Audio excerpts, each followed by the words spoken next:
Half in the bag. These jerks can't fix the VCR right.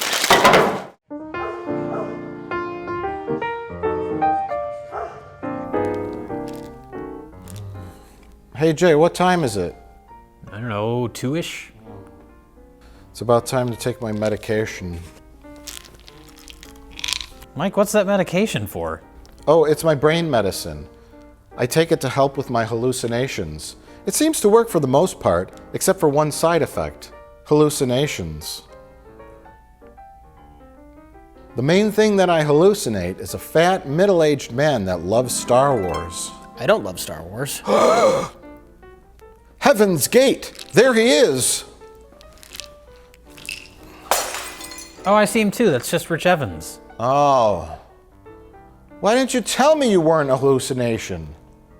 You mean I took off my pants in front of you for nothing? Not for nothing. Let's talk about Solo, a Star Wars story. Hit it, Johnny.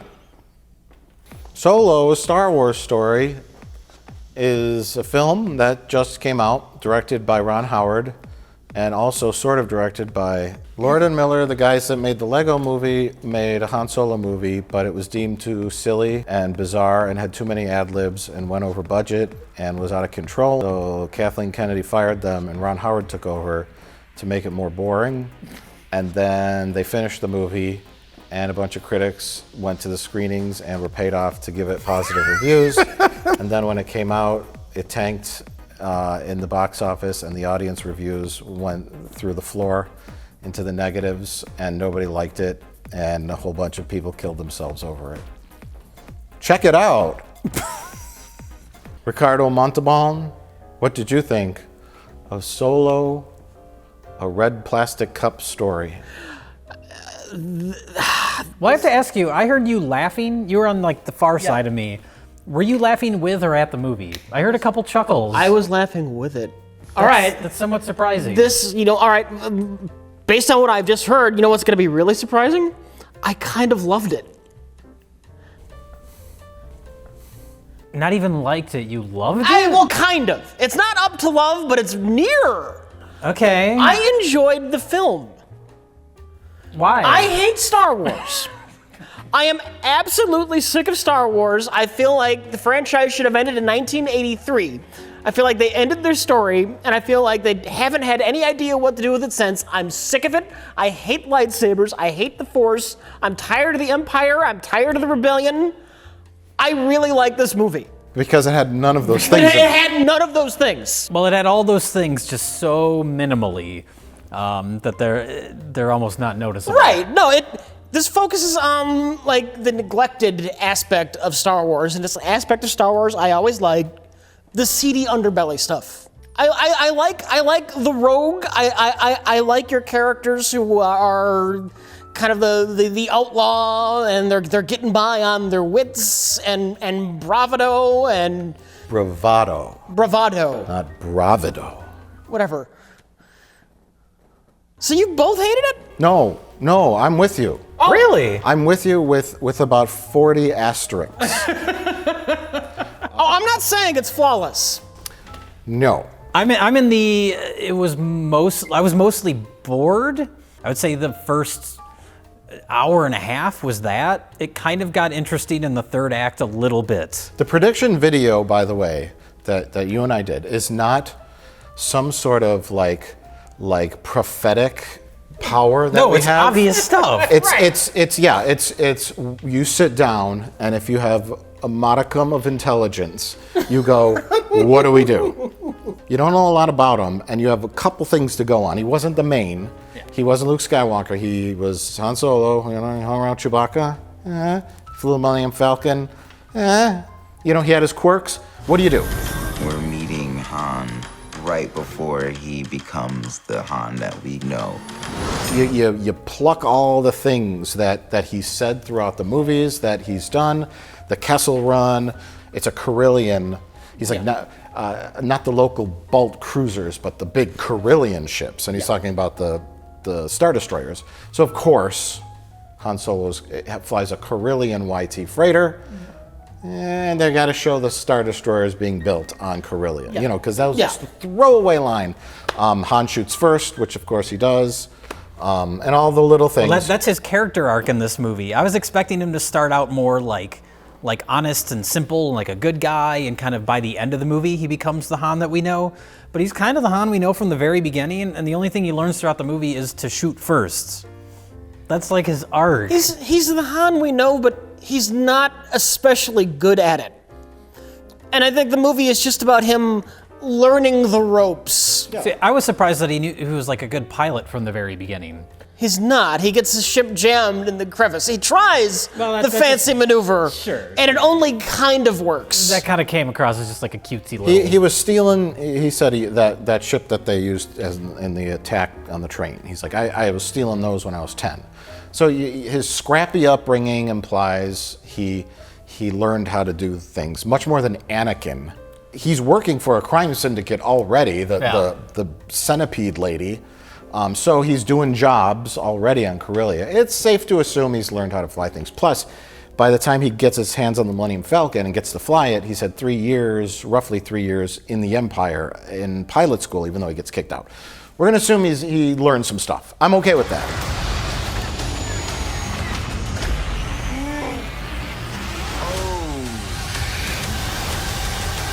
I enjoyed this movie more than I thought.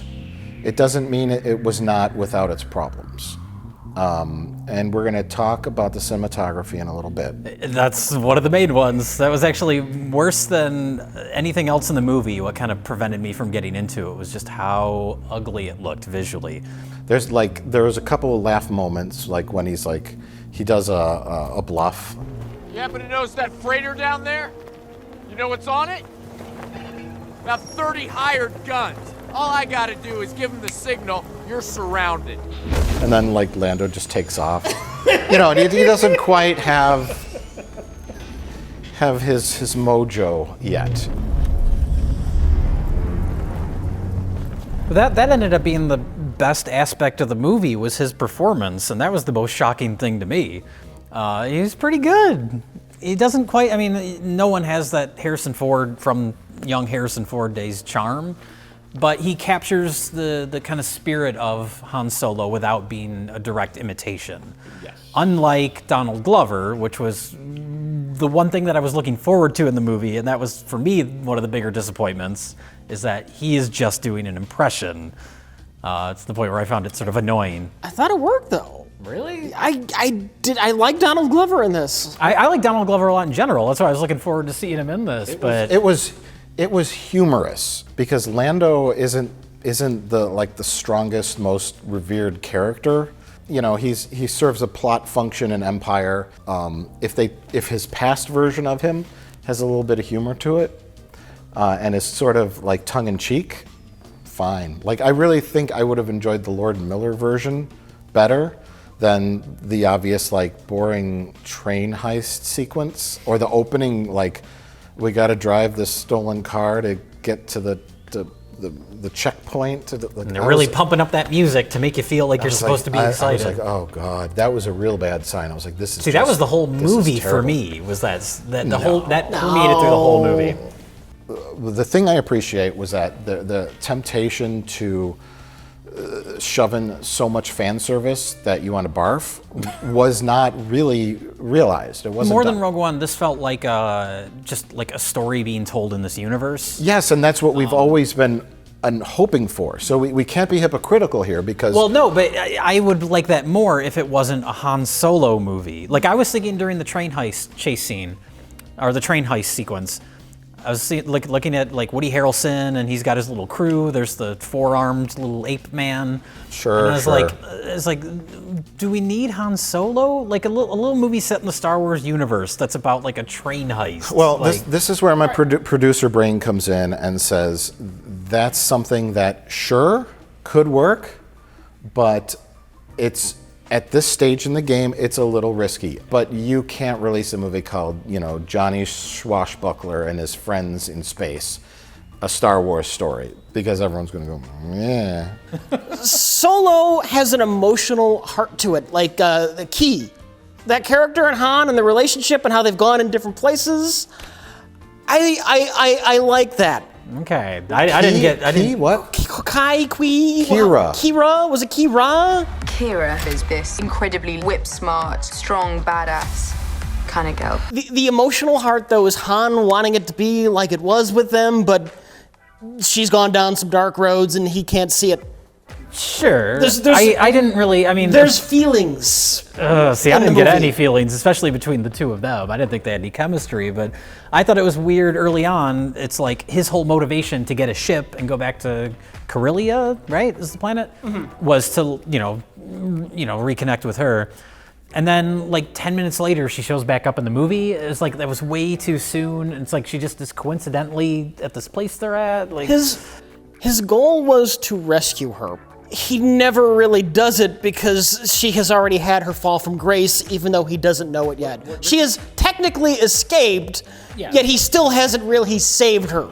What Rich is trying to say is you're focused on the literal rescue, and Rich is talking about the emotional, personal rescue. Oh, I understand what's supposed to be there. I just didn't think, one, that she was an interesting enough character to have any sort of emotional reaction to their relationship. Oh no, it's Amelia Clark. No. One scene on Corellia where they go back to their like crappy little apartment where they live, and they smooch and they have a nice like candlelit dinner, and they talk about their dreams and hopes of escaping this planet and starting a farm on some random planet, raising children, falling in love, having a pet Minoc. All that kind of stuff where you kind of get a little sense, they connect. Well, for a that's little. the thing is when they... It just starts with them driving a car. that. Yeah. And then when they reconvene, there isn't any sort of... She's just like gone already. Yeah. And it's like, you need like some sort of hints that she's not going to betray him. It was so apparent. I think that's my problem with the movie, is that everything just seems so obvious the whole way through. I suspected something was going to go on with her because of the tattoo, the branding from Crime Syndicate Man.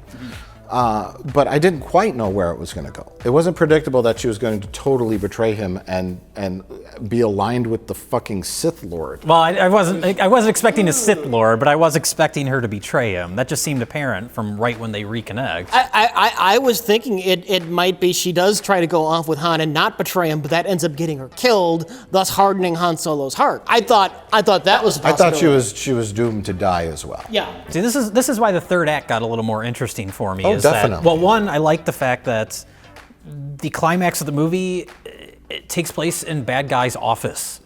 Like, it's not some, like, this actually felt like a small story in this universe, which Rogue One didn't. Rogue One was trying to do the big epic spectacle. So the fact that the entire end of the movie just takes place in dude's office, I liked. And then you start to have all the betrayals and double crosses, and I was like, oh, it's like a movie now, finally. So for the last 30 minutes or so, I was kind of more interested, but, because then I started to question, like, oh, maybe she's not going to betray him. She betrays him, but she still likes him. She doesn't like arrange for his death. It's a double cross, but it's not a... Yeah, well, yeah, I mean, it's the whole thing is to set up. Oh, Han, you pity fool. Love, what an emotion you don't need. I'm going Yeah, to they don't go that. No, it doesn't get goofy. She feels a little bit bad about it and then leaves. Yeah, then because she's gone down a dark path. She sees what Han Solo can't. Getting back to what I was talking about, small story. You got the plot around stealing the super fuel, right? And like we've always hoped, like with Rogue One, our main complaint was, look at this, Death Star, Thing you know. Darth Vader, blah, blah, blah, blah. The Empire was in it, but it was more coincidentally or... Just because they're a part of that universe, but it wasn't. Incidentally, yeah. Look at this AT-AT Walker. Oh, you know what that is? It was just, no, Han was in the army for a while. And I like early on, there's like a little recruitment video playing on the wall. Yeah, a little So, yeah, it detail. was smattering the stormtroopers, kind of roughing people up, and they go through, and then they do show a Star Destroyer, but it's just in that tunnel. There isn't that "You'll Be Dead" guy moment from Rogue One. Yeah. Look, it's the "You'll Be Dead" guy, and it's just completely shoehorned in. There were a fair number of minor references. Bosk. Like they would say Bosk. We should have gotten someone like Bosk, It's just, yeah, it's okay. They don't shine a spotlight on everything There like was Rogue One did. There was a a brown Greedo character at one point Yeah. that I noticed in the background. But I don't think it was supposed to be Greedo. No, it wasn't. Yeah, It's just that same race, which is fine, whatever. yeah. He didn't run into Greedo and sit at the bar and the bartender comes up and who was here sitting here first? He was. That sort of thing.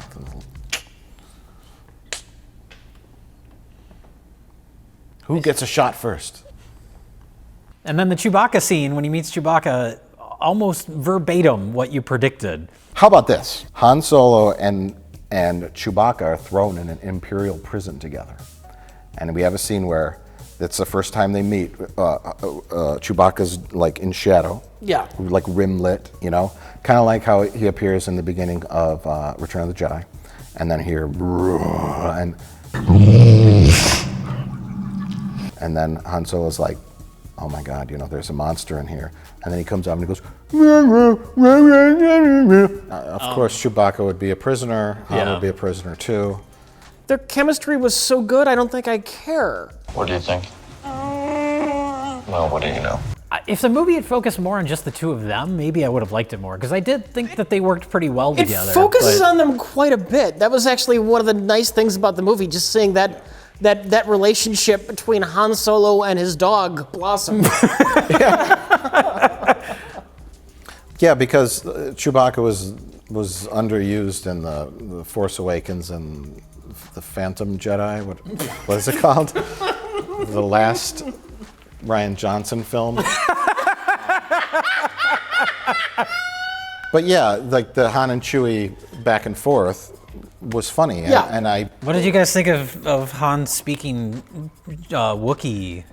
I always thought it was just cute that he knows what he's saying in the original movies. That's another case of like, well, we don't, and that's a lot of this is like, we don't need to see this. It worked because The point was they could communicate, and then the guards above them didn't know what they were doing. Yet still, it's silly hearing it comes across as a just man silly. do. Yeah, yeah, exactly. it's silly, but it was him doing it to prove that the Wookiee could trust him. That's probably left over from the Lord and Miller cut. Maybe like that would have been a silly. That like, would have been this intentionally silly moment. It's hard to say, and that's the thing is like we say like, oh, this felt like it's from Lord Miller. This movie didn't feel like a hodgepodge of two movies crammed together. Yeah, it felt pretty cohesive. Yeah, that's the weird part. I thought it had a lot of pacing issues, which is another reason I thought it was pretty fucking boring. But it didn't feel like, oh, this is taken from. It wasn't like a Suicide Squad situation where right. it felt like re-edited or scenes crammed together. Fantastic Four. I really liked when they finally get to Kessel and they have the prison break scene, and L3 is like starting the rebellion and she's screaming. Please don't tell me you liked L3. No. Okay. Get your presumptuous ass out of my seat.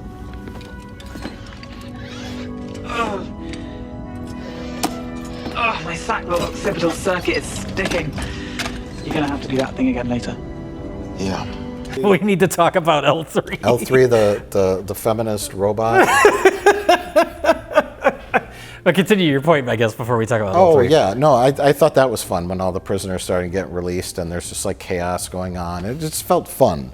Yeah. I thought that was just annoying because it was the result of this stupid robot doing a stupid thing at an inappropriate time. What, you don't believe in equal rights? Oh, okay. Well, let's talk about this robot. Maybe the worst character in Star Wars since Jar Jar Binks. Is that fair to say? For me, it was. Just needed to be toned down a bit. And it also was weird to me because that character felt like, yeah, it was like SJD, social justice droid. Yeah. But it came across almost as like a parody, like they were making fun of that. And considering how outspoken like Kathleen Kennedy and all these people are about inclusiveness and diversity, making a character that seems to be making fun of that ideology felt really bizarre to me.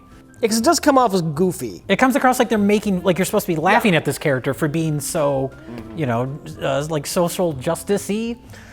And that just came across as like a real, like weird clash. Well, it isn't a film with 3 white leads. It is possible it was sneaked in there as a subtle jab that would get under the radar. There's nothing subtle about that. Well, that seems like a horrible miscalculation. No.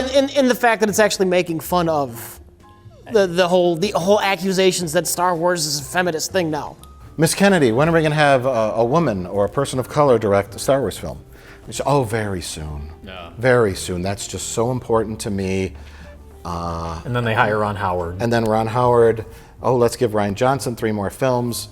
Gareth Edwards gets another one. Jon Favreau. And now Boba Fett has just been announced. Oh yeah, with James Mangold. James Mangold. So it's like Disney is fraudulent. They know what sells and they know what's safe. Yeah. And they don't. Well, that's like they don't want to rock the boat too much. Related to this story that broke out about Lando being pansexual. Sure. There's nothing in the movie to indicate that, so it's all Literally just like nothing. So I guess it kind of has a joke that he fucks the robot, which is weird, but the robot's in love with him. Yeah, but it's one of those things where it's like now people are plotting the idea of that, but there's nothing in the movie. Well, that whole thing was a setup by an interviewer who asked John Kasdan, the son of Lawrence Kasdan, who's a co-writer. They're like, "Hey, do you think Lando could be pansexual or open to other kinds of sexual stuff because he's such a cool hip guy?" And John Kasdan's like, "Sure, I guess I guess it could go that way because you don't want to say." And then everybody blows the article up into because your answer is not. Oh, absolutely not. Lando's just into women. Yeah. Because then you're closed-minded and bigoted. Yeah. But if you say, "Oh, sure, Lando could be pansexual. He could be into swingers and dudes and whatever. He's Lando. Sure, why not?" And then so it's Lando Calrissian is a pansexual pervert. Like there's nothing perverted. That is ingredient A, ingredient B. Put them in a blender, and you have clickbait. And then barf it all over Twitter. Clickbait. it's clickbait coming out of the oven. Is what that is. What you're saying is it's fake news. It's fake news. It's a setup. It's a setup for a headline that people will click on. Yeah. Lando is confirmed as pansexual. Fucks women, men, robots, and genderless aliens. Then you get the attention of people that want to applaud that kind of thing, as well as the people that ought to be outraged by that. Boycott the Star Wars movie because Lando's a pansexual. Support the Star Wars movie because Lando is progressive in his sexuality. And then you watch the movie and you say, "What? There's nothing in this to indicate anything." All John Kasdan did was say, "Yeah, maybe. Why not? Who cares? Why not?" You watch the movie and it's a non-traversy. Coinage word. Did you coin that word just now? Yes. A non-traversy? A non-traversy. Thank you, Rich. I didn't feel a goddamn thing when that stupid, annoying robot died. Jay, why is your heart filled with so much hate? Why can't you just open your heart to Star Wars? My heart, during this movie, my heart was filled with boredom. Open your heart. If I can love Star Wars, anybody can. Yeah, Rich is the ultimate Star Wars hater. I am. I really am. He's so sick of it. But I love this so. So would you say, like, even separate from Star Wars, you enjoyed this just as kind of like a fun adventure fantasy movie? Yes. All right. So glad we took this job! Whoa, hand. Mind we quit while you're ahead? Those first encounters with Chewbacca, with the Millennium Falcon, with Lando Calrissian, they're in this movie.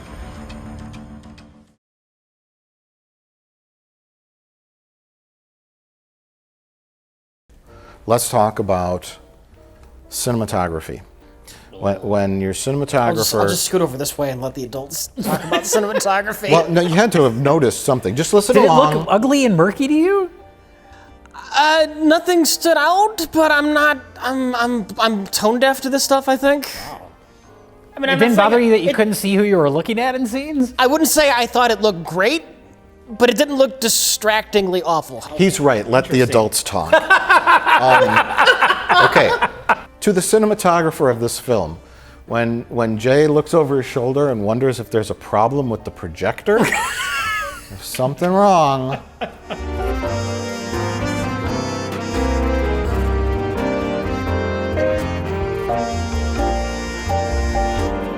No, there were things I enjoyed that weren't just big, sloppy, stupid action scenes like all of Rogue One. There were sporadic things I enjoyed, but then it was like I said, everything just felt so obvious as far as all the beats. And then in those beats, they felt like they needed to spell everything out. The worst was why Han Solo's last name is Solo, which is the dumbest thing ever. I fully agree with you on this, yes. That was so stupid. My name's Han. I'm by myself. Oh, so we'll call you Han Solo. Got to know how he got his famous name. We don't need to know why his name is Han Solo. It's just his name. But the other one that stuck out was when he first befriends Chewbacca. He was like, what's your name? Chewbacca. Well, I gotta give you a nickname because I'm not gonna say that all the time. You're gonna need a nickname, because I ain't saying that every time. And that was kind of the whole movie for me. It's just like, we don't need this. It's the equivalent of Star Trek 2009. Took everything but my bones. Oh, yeah, that's a good No, example. you don't need to do that. You don't need, just let it be a thing that exists. Yeah, well, I've got nowhere else to go. The ex-wife took the whole damn planet in the divorce. All I got left is my bones. And that's not even where the nickname Bones comes from. I know. They don't even fucking know that when they wrote the script. Or they knew that, but they didn't think that the audience would know that, where the name comes from. So like, we gotta make it dumber. Why is he called Bones? Is it because he has a boner? Because he's gay for Captain Kirk? You know that went down in a writer's room somewhere. Why is he called Bones? I think he's gay. Well, what if he got the name Bones because his wife took everything in the divorce? Then he's got a wife. It was to me like we've been hoping for. It happened to have Han Solo in it, but we've been hoping for a smaller Star Wars story that does not feel the need to bring back everything. Because like we made in our predictions, you've got Greedo, you've got Boba Fett, you've got Jabba the Hutt, you've got Vader, all these people that have all interacted with Han Solo at some point. The 5 or 6 bounty hunters from Empire, only one was referenced. Yeah.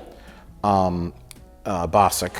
Well, there's Mandalorian armor in Bad Guy's office, but it's not like, it looked like the silhouette of Boba Fett's armor. But the lighting, you couldn't really tell. That's true, everything was just murky. But the big ones, the Jabbas, the Greedos, the Boba Fetts, they didn't feel the need to shove in there. There's no Jabba. I was shocked. Well, at least mentioned, but we don't. The fact that he's not in it is kind of a miracle. But I think you were right in your predictions. You mentioned the parsecs or unit of time, so he goes Distance, through. not time. Yeah, so they did do that, which is fine.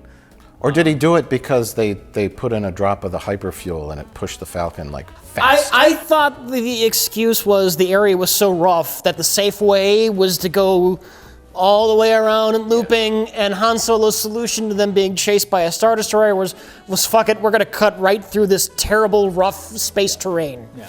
That's extremely dangerous and nobody would do it because it's suicide, but Han Solo's gonna do it, and he's got a good feeling about it. So it's the equivalent of I did a 5K run in 3K because I ran through a forest. You cut through the alley to get to the other side of the block rather than going around the block. The dangerous alley filled with like drug dealers and Yes. rapists and stuff like that. I don't know why How'd you do that? Why is that a thing you brag about, though, when you're talking about how fast your ship can go? He's basically just saying, I took a shortcut, so it still doesn't make any sense I to guess be the idea is something to brag about. because the area he went through was so treacherous. But the fact that they made it out, it was like the work of everybody involved. It wasn't just him. Okay. So it's like him bragging has nothing to do with his skill. It had nothing to do with the speed of the ship. Yes. The problem is that in the original script, George Lucas wrote, he did the Kessel Run 12 parsecs. George Lucas didn't know that a parsec was a measure of distance and not time. It's a ship that made the Kessel Run in less than 12 parsecs. This didn't need to be the Kessel Run. We don't need to mention it. Is the proper solution that they didn't take, because I am not claiming this movie is perfect. No. I enjoyed elements of it. As most people are saying, the first act is a slog and is awful. Yeah. Well, I wouldn't call it awful, but it was boring. It would have been better if you did, like you said, start slower. And it's not, you don't need the chase scene, but you have him and her in the apartment talking about their hopes and dreams. Yeah. And like a build up even to that very first heist where they go after the train that has the magic space fuel on it, because it kind of jumps right into that. Yeah. I wasn't completely clear about, because there's a certain point where Woody Harrelson's girlfriend, whoever she is, partner, where she like sacrifices herself to blow up the bridge, and I wasn't Did I miss something? Was there an explanation as to why they needed to blow up that bridge? Because they had the car like hooked to the ship. So they were going to lift it up. All they had to do was disconnect it. Disconnect the car from the actual track. Yeah, but Chewie did that. Yeah. No, that disconnected it from the rest of the train, but it still would have been stuck around the rail. Oh, the track. It was kind of built around the rail. Oh, that's right. It was like a roller coaster ride. Where Yeah. It was like, It just doesn't seem like the type of thing that would be like you're going to sacrifice your life for. This isn't a war. No, it wasn't. It was very bizarre to me. it was because she knew if they didn't complete the job that Scarface was going to kill him. Okay. So she sacrificed herself so that Woody would get the space fuel and be safe. Okay. Yeah, It's thin. It's a bit thin, but yeah. The whole idea that the Empire has to move stuff on a train is illogical. They have these things called spaceships.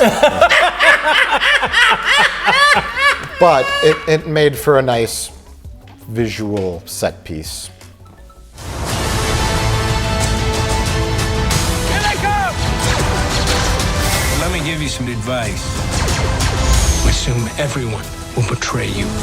But then once Kira shows up, and we introduce bad guy, and we introduce the fact that she's been branded by him, and she's either his lover or sex slave or confidant or whatever the fuck she was. Some combination of all of these things. Yes. And then they have to go do the big heist, and we have a ticking clock element with the super fuel going to explode, and they've got to go 2 locations, which is great. We've got to go to Kessel. I was into the movie at that point. Yeah, they're not getting spice from the spice mines at Kessel. Underneath it, they got hidden secret super fuel. Fine, then they got to go to this other planet. Then you introduce those. Maya Rudolph shows up as one of the pre-rebellion. 16-year-old Maya Rudolph. Yes. And Warwick Davis shows up. And Warwick Davis is They there. gave him one line. That was very nice of them. Your little scrappy rebellion characters that. And then to spell everything out, he says he doesn't want to join them, and she's like, "Well, maybe you'll change your mind someday." Looks right at the camera. Should we talk about Darth Maul? Yes, we should, but I don't know how much there is to say about it. Why is anybody excited to see Darth Maul? Possibly the single worst Star Wars character? I've heard that he's fleshed out more in whatever fucking give a shit. cartoon. But that's your problem, Rich. You need to watch every piece of Star Wars media in order to appreciate his cameo in this film. Here's why he's here. I mean, you know why, right? So they can spin him off in another thing. Yeah, and what other thing is that? I don't know. Think real hard about it. Do you know what he's getting at? Boba Fett. The Boba Fett movie? Try again. The Obi-Wan movie? Yes, the Obi-Wan movie, you dummies. Are they still making that? I thought that was smoking. They're gonna. Ewan McGregor, he likes money. And he already said he would be interested in doing it. And the time frame's perfect. It's about 10 years after Phantom Menace events. Ewan McGregor is age appropriate. Darth Maul's alive with robot legs. And they can have some fucking lightsaber fights. It's not like they have some sort of like deep connection as far as like good guy and bad guy.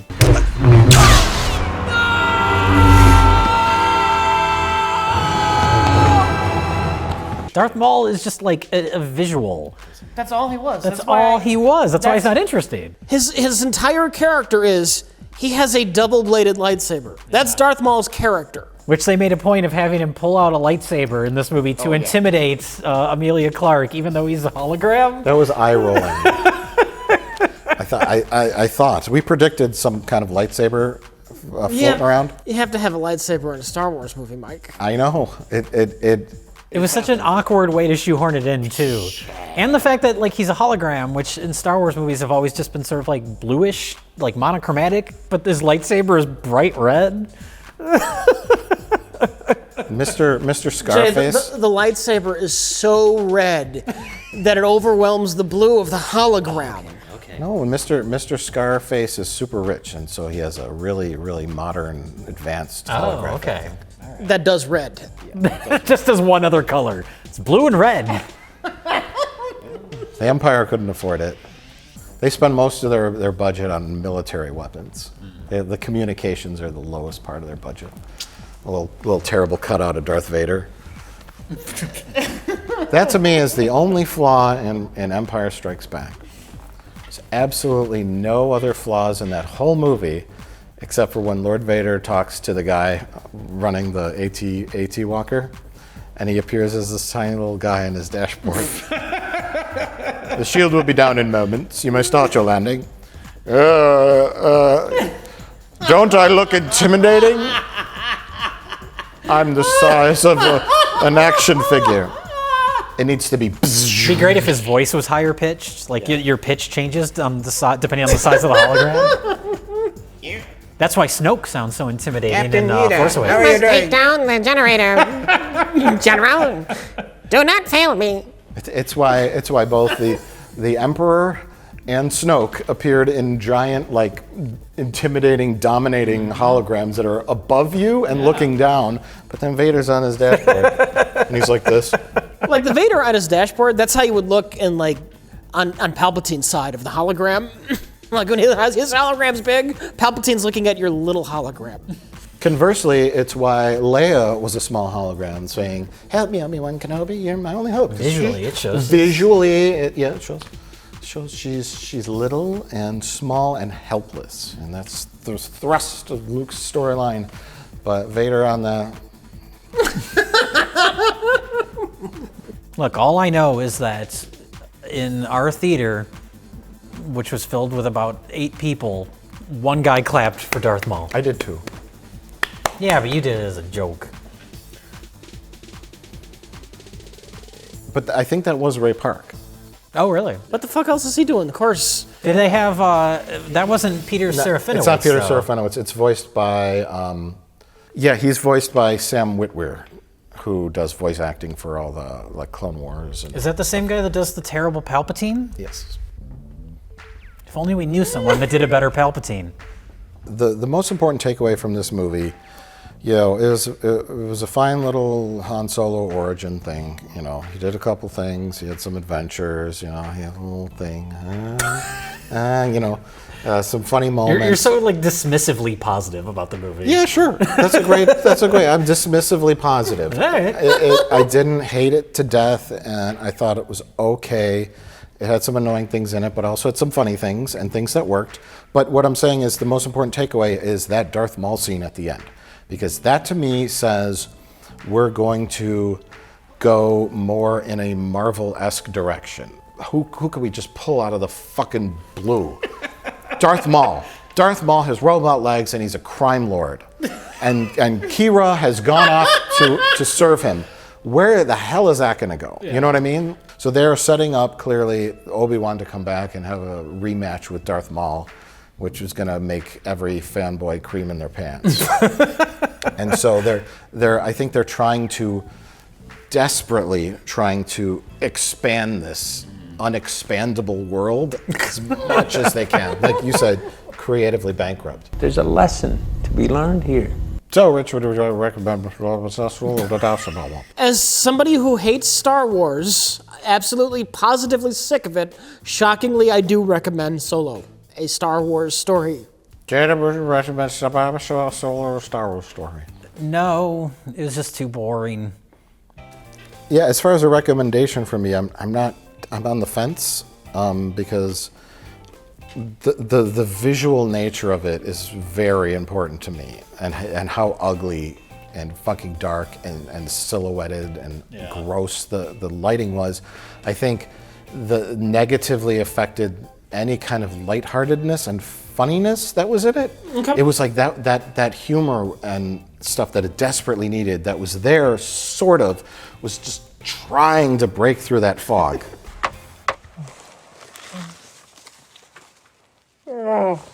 So that's how it's in my brain. If it was well lit and colorfully lit and the tone was a little different, I think I would have enjoyed it a whole lot more. The Lord Miller cut. That doesn't Possibly, exist. yeah. And that's the thing, too. It's like you're sitting there and going, like, I don't know who's doing what. Can't think about that because it's all speculation. The only thing that is 100% certain was Ron Howard was the scene where Clint Howard shows up. Yes, yeah. Wouldn't that be a weird coincidence if that was from the Lord and Miller version, though? They just had Clint Howard in it, just randomly. It had a decent little spy kind of heist plot, and then some betrayals, like you do in a James Bond or whatever kind of movie. Although slightly predictable, it still was in there. It wasn't just, we have to just shoot our guns at everything in order to win the day, like in Rogue One. Yes. Where it was like a football player wrote it. You know what I'm saying?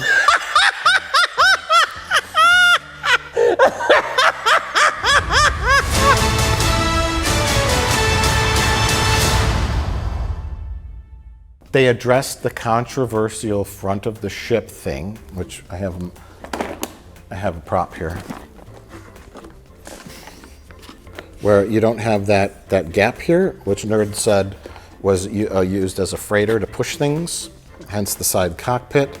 And then in the film, it's an escape pod. He says, "I got an escape pod." Are you looking for the button to remove it? Yeah. I couldn't figure this out earlier. I found it though. Oh, it's the side. Yeah. No, it's this. No, it was these buttons. I thought it was these. Hold on. I'm gonna figure this out.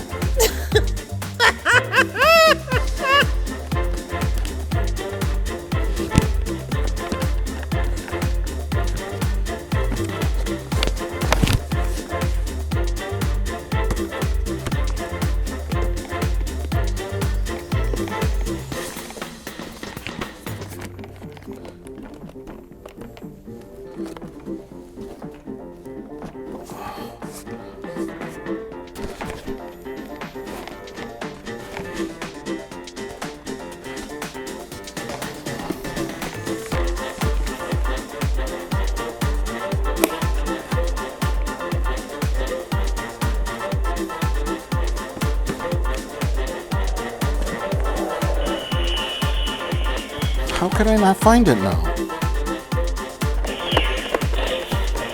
See, those are.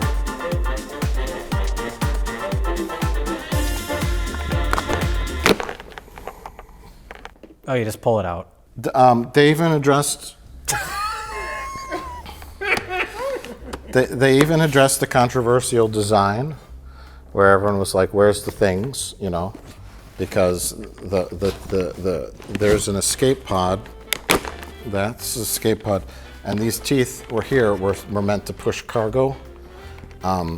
But in Episode 4, A New Hope, Lord Vader or one of the Imperial guys references the escape pod. There's no one on board, sir. According to the log, the crew abandoned ship right after takeoff. It must be a decoy, sir. Several of the escape pods have been jettisoned. And so Lando says, I added an escape pod to the mandible docking clamps. How did the guards in A New Hope know that Lando had added an escape pod that was ejected at some point if it wasn't designed to have an escape pod? I don't have much more to say.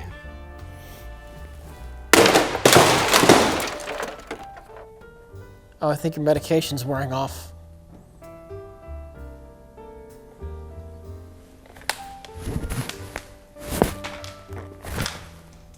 Where did that man go? Oh, I forgot to fade out with the chair.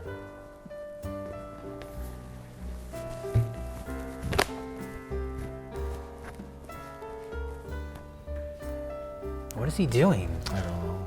Who? Well, Mike, it's time to start talking about Solo, a Star Wars story. All right. I thought it was terrible.